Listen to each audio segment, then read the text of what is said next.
heart of Boston, this is the Boys of Beantown, your source for weekly Bruins news, analysis, and updates. Welcome back, everybody, to the podcast. I'm Joshua Powers. With me, as always, is Austin Bumpus, and joining us today in the studio is Brian Thibodeau from University of New Hampshire. He's a hockey aficionado, bringing a lot to the show. The Bruins are coming back from a road trip, 2 wins and 4 points off of that. 5-3 was your final in Arizona, 6-2 in Colorado. Austin, what's your thoughts on the road trip overall?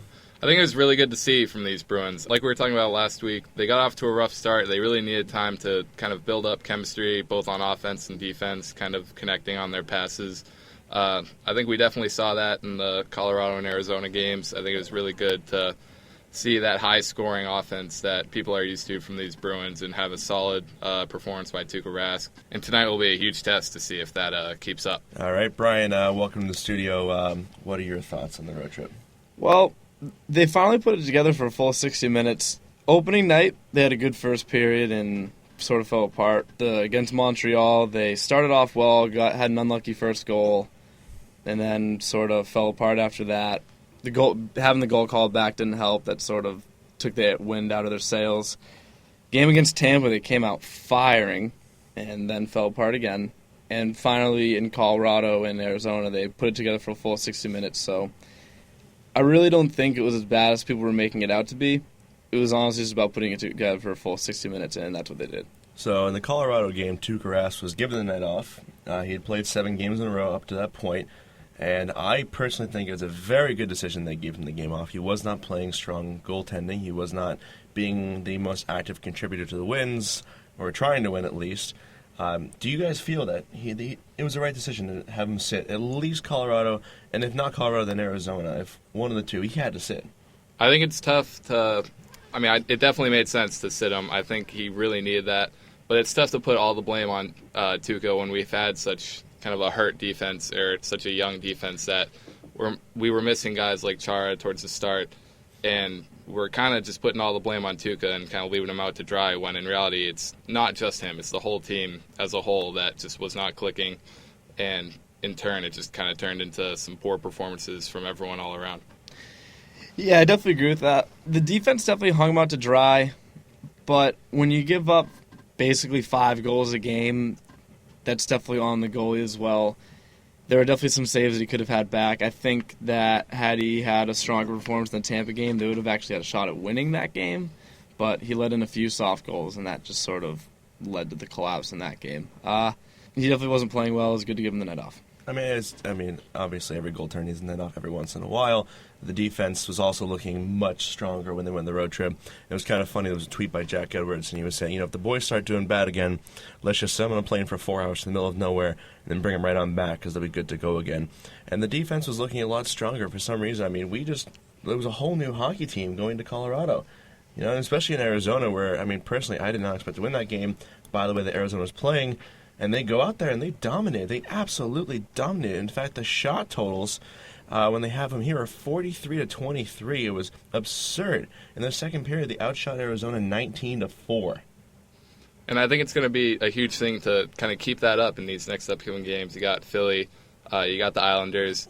It's all about consistency, and if they can't keep that up, then I don't think you're going to be able to hang with these teams. You're going to need to keep getting these shots off, keep getting these second chances, and just keep taking advantage of everything you can get. And that's how we're going to keep scoring 5 and 6 goals a game, is if we can keep getting all these shots off and keep up the high pace and the high intensity throughout these 60 minutes, like Brian was saying. Yeah, the improvement on the defensive end also comes from the return of Zdeno Chara. I think it allowed them to put the defensive pairs together that they wanted, because the pairing of Chara and Colin Miller has looked phenomenal. You got a lot of size and strength and speed and 2 phenomenal shots on that line. Colin Miller was the fastest skater in the AHL, so that tells you everything you need to know about him. Well, in the Arizona game, Miller had 13:43 of ice time, and Chara had 25 minutes of ice time, so almost doubled, believe it or not. But Miller's got 3 shots on net, and Chara has 4. And I do agree that the defensive pairing of Chara and Miller is much better. You looked at last year when you had Dougie Hamilton out there with Chara, and it was just atrocious. They were not good together. They didn't pair well, and it was obvious. You watched them play hockey together, and it just wasn't good.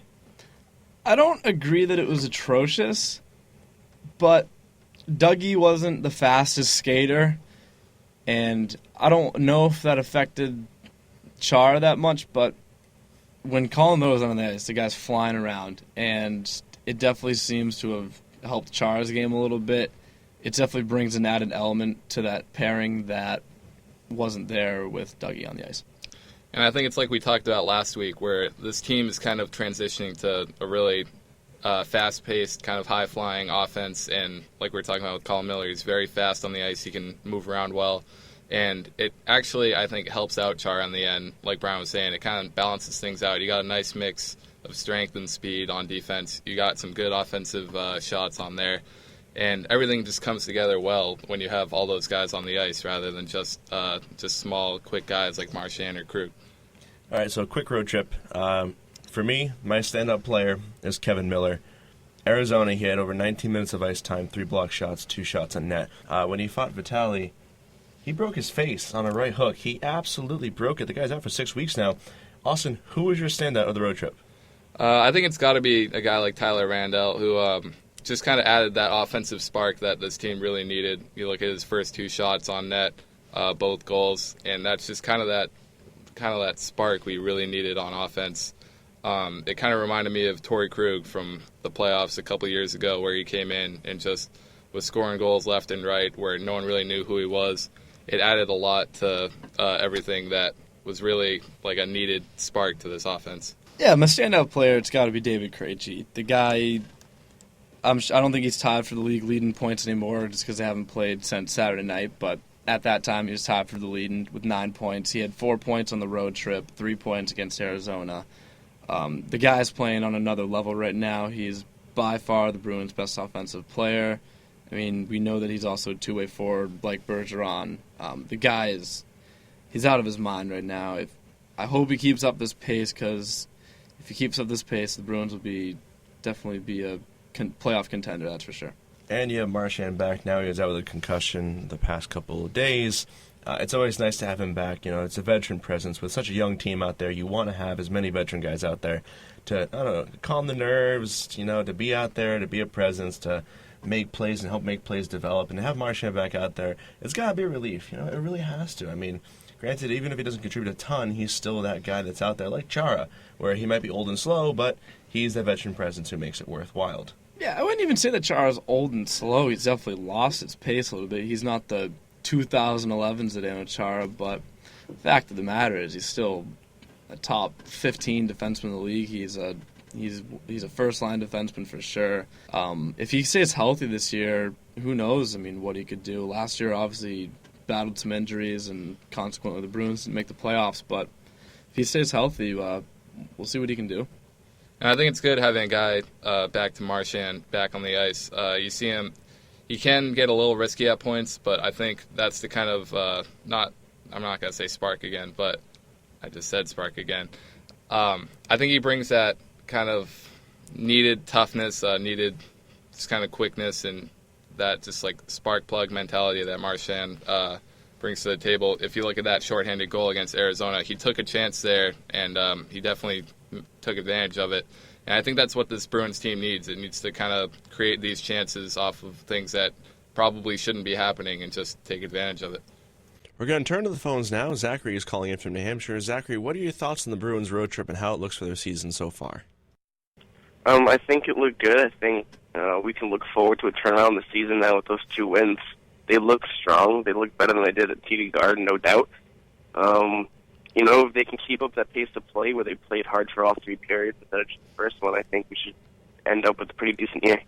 Okay, so you really think there's a turnaround for the year just by those 2 road games. But they have to come home tonight. They're playing Philadelphia, which is always a fun time, a lot of hitting, a lot of action. Do they win or lose tonight against Philly? I think it's hard to say because, you know, we're coming off 2 great wins, but yet we're really bad at home this year. I'm going to go out on a limb and say we're going to win our first game at home. I wouldn't say it's a kind of a stretch for the Bruins to get their first home win today at the Garden. I mean, it's a capable thing. Philadelphia is not the strongest team. They lost 7-1 against Florida. We have a chance to beat them. I mean, don't you agree, Austin? Yeah, I think if we can keep up this play from this road trip and kind of transition into this home game and keep the energy from this crowd who will now be livened up by this big road trip that we had, I think we can definitely perform well tonight and pull out that W. So, Zach, who was your top performer from the road trip? top performer, Yeah. David Krejci, without a doubt. Why is that? He just played 3 periods well, like he has to. He has 9 points throughout the season so far. He's just putting his nose down and hustling like he has to do. So I think he deserves the spotlight right now. So Brian, I mentioned earlier that Krejci was the points leader in the National Hockey League. Obviously not now because we haven't played since Saturday, and it's not another game until tonight.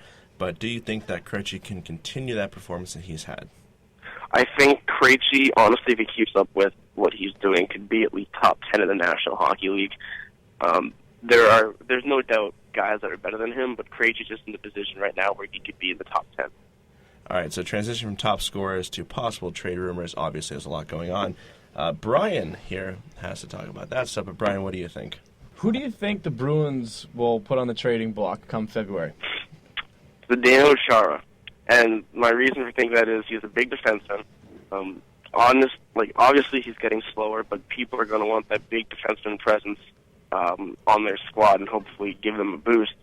So I think we can put Chara on the trading block and get some good talent for him, or we can put Marchand on the trading block and get a decent trade or some draft picks or just to help us out in the future. I think Chara is definitely a possible trade that they could make. They could get a good return from him. It has to be the right deal, though, for me. I mean, Austin, what do you think? I mean, Chara's obviously a possibility. What do you think? I mean, we kind of talked about it last week as far as the Chara and Marchand trades. But, Zach, my question for you is, what do you think we could get in those trades in return? I would take a draft pick I would take a few draft picks for Chara if I had to. I would go with, I would even go with someone's third-line defenseman, and hopefully we can build him up a nice young defenseman that we could raise and help become an elite defenseman in the league.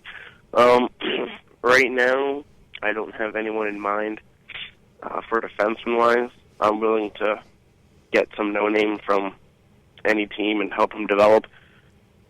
Okay, so, you agree with Nathan, who was in last week. He was saying that we should also get draft picks. You're being more realistic, though, with the third-line defenseman. Nathan was going after the first-rounders, which I have no idea why for Chara, but, a third-liner sounds better. Now, to end it here, question for you, Zachary. In October, there's 10 games. What's the Bruins' record after 10 games here? After 10 games, I think they're going to be 4-6. All right. After 10 games. There we go. And what about the season? Oh, season 35 wins. 35 wins. All right. Thank you, Zach. Thanks, guys. Looking at the positives coming out of the road trip and the season overall, the Bruins are second in the National Hockey League with a 39.8% power play percentage. That's only second to Colorado, which is a 41%. Obviously, they were playing last night when the Bruins weren't. So until last night, the Bruins were in first place. Brian, this is a huge factor to have in the season. A good power play can be the difference maker in a season. Yeah, the biggest thing is that we have so many great defensive forwards that we can afford to keep a lot of forwards on the ice for the power play as opposed to having defensemen out there. One of the power play lines is Bergeron, Krejci, Eriksson, Spooner, and then we have Krug, who is arguably our best offensive defenseman. That's a pretty lethal power play. And I think it's different from years past where we used to have a lot of forwards playing as these defensemen. Now we actually have guys that on defense that can shoot and score consistently. You got guys like Krug, you got Miller, whereas in years past when we had Nathan Horton, we'd put him on defense on power play just to get another offensive kind of shot out there.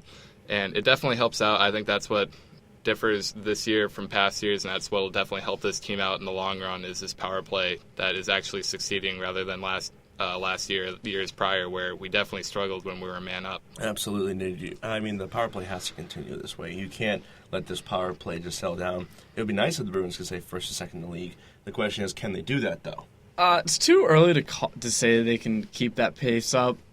It's certainly possible. 38% on the power play is pretty sick. I don't think it'll be that come the end of the year. They could definitely be top 10 in the league. I think, like Brian said, it's definitely too early to kind of be worrying about these percentages and stuff. There's not enough games to really get a good gauge. I don't know how many power plays we've had, but it definitely, the percentage is going to look higher when we've had less chances and we're going to score on them. I think as the year goes on, obviously that percentage will just get lower and lower, but hopefully we can keep it up and that I think, in my opinion, that'll definitely be vital. It will definitely kind of boost momentum during games if we can score on those chances instead of just leaving that opportunity out on the ice. Well, you had 3 power play goals against Arizona. About transitioning a little bit now, one thing we had not seen this year, which we all dread and hate as Bruins fans, is the shootout. Obviously, the new overtime formulations with 3-on-3, you don't get that many more shootouts because the goal 3-on-3 is to end the game in overtime. But if it does come down to that, do the Bruins stand a chance in shootouts? I think if it were to come to that, I think we do have the offensive talent to do well with that. I don't know if Tuukka does well enough in shootouts for us to consistently perform well. I do think this 3-on-3 overtime helps out the Bruins in the long run. We have that speed consistently on our team that we can take advantage of the space on the ice with the 3-on-3 and definitely get some good scoring chances despite that small amount of people on the ice. Yeah, I think a shootout. Last year we were just snake bitten. We'd go like 0 for 9. Tuukka's keeping us in it for as long as he possibly can before he finally gives one up. So going back to the 3-on-3 overtime, the Bruins could be lethal with that, especially again with their surplus of defensive forwards: Krejci, Bergeron, Eriksson, Marchand, and then the skilled offensive defensemen like Krug, Colin Miller, even Chara. All right, now let's take a look at the rest of the month ahead. You got Philadelphia tonight, which will be a very tough matchup, obviously, but it should be a very competitive game, a very high-strung game, I would believe, too, with a lot of hitting, just because it always is. Then we travel to New York on Friday to go to Brooklyn to face the Islanders. Do they win against that one? Is that a win? I'm going to say yes. I think in the next 5 games, I mean, we've got Philly, you got the Islanders, you got Arizona, the Panthers, and back to Tampa Bay. I like to think we'll come out with 3 wins in that. I like to hope we'll win against Philly. I think if we're going to lose any of those games, it'll be the game against Philly and obviously the game against Tampa Bay. We perform well against Arizona, so I think that'll be hopefully a good test to see if we can be consistent and dominate that team again. Other than that, I mean, hopefully we get that win in New York against a tough Islanders team. All right, and Tibbs, what do you think? Do the Islanders beat the Bruins beat the Islanders, and obviously it's in New York. It's the first time in the new center. The Islanders are kind of a hit-or-miss team, and you got guys like Okposo and Tavares. I mean, those are 2 pretty lethal guys. I think it comes down to how well Tuukka performs, how well the defense performs. The offense has proven that it can put up 3, 4, 5 goals a game. I mean, it's been pretty deadly lately. So I don't know how strong the Islanders' goaltending has been, but we'll see. It'll definitely be a good test. It's not a team you can just walk over. All right, then we come back to face Arizona next Tuesday. Tickets are cheap, $35 get you in the door, so just take a look at that at Ace Ticket or StubHub. Then we travel to Florida to go to place the Panthers and Tampa Bay Lightning. Obviously, always a tough road trip. I hate the Florida trips. I mentioned it last week. I hate going to Florida, but we still have to do it. It's a nice weekend away. I say that we beat the Panthers, and Saturday, I don't know, Tampa Bay is just one of those teams that I don't think we beat. I don't think we have the talent to beat them. It's just being completely honest. I think if we can keep up with the consistency of this play that we've had on this road trip and keep it going until that game, I think we'll actually put up a test against Tampa Bay. I think if we falter at all, it'll be back to that first game we had against Tampa where we're going to give up all those goals and we won't just be able to put it together on offense. We'll make mistakes. The Bruins are one of those teams that if momentum goes on the other side in any way, we tend to make a lot of mistakes, and that's where Tampa Bay will catch you. They have guys like Stamkos that will easily take advantage of those opportunities. Yeah, I think that going against Tampa will be a big test for the Bruins' defense. It's shown improvement over the past few games for sure, but it hasn't played a very potent offense yet, and Tampa Bay is one of the best offenses in the league. They're coming from the Stanley Cup last year, so that'll be the big test to see if our defense has really improved. To finish off, we're going to go to Bold Predictions, a segment dedicated to Pepper Brooks where nothing is off limits and we tell you what we think will happen in the month and season ahead. It's a bold strategy, Cotton. Let's see if it pays off for them. I'm going to start off by saying the Bruins go undefeated in the rest of October. They're going to beat Philadelphia and New York and then Arizona and then go to Florida for 2 more wins against Florida and Tampa Bay. I think Tyler Randell is going to score 1 goal a game for the next 5 games and keep up with that hot pace from before and become one of the key players for the Bruins. And my bold prediction is that Torrey Krug will finish the month of October with the league lead for points among defensemen, and that David Krejci will finish the month of October with the league lead for points. That's going to do it for us at the Boys of Beantown. Brian, thanks for coming out today. Thanks for having me, Josh. And if you have any topics you want discussed, tweet us at Boys of Beantown or email us at boysofbeantown@gmail.com. I'm Joshua Powers. And I'm Austin Bumpus. Tune in next week for more Bruins news and updates.